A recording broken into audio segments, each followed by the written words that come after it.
Okay, we're doing a little roof inspection. Roof drains and roof overflows. Let me talk about these for a second. So here's a roof drain. You've got slope to the drain. You got a little standing water on it. I'm not terribly concerned about that. The drain bodies look clean, but you lift these up and you kind of shake them out, and then that's your looks like cast iron pipe for a drain body. You can see the membrane goes into the opening. That's nice. Kind of wraps down in and seals up. So that's a good looking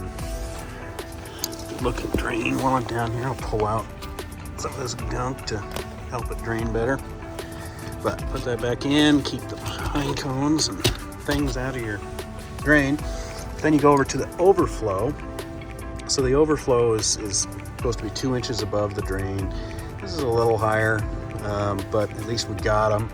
So if the water were to pond up, if this were ever plugged, the water's gonna pond up and then be able to sneak out that way. What I'm not crazy about is you can see the membrane is kind of just folded in there, and so you can actually see some gaps.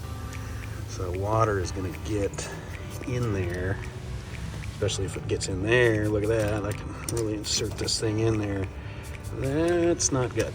So if this were to pond up, your secondary or your overflow, the water is going to be able to get all the way up in and around there and cause some leaks down into the ceiling of the unit below us and become a little problem. So double check your drains, double check your overflows.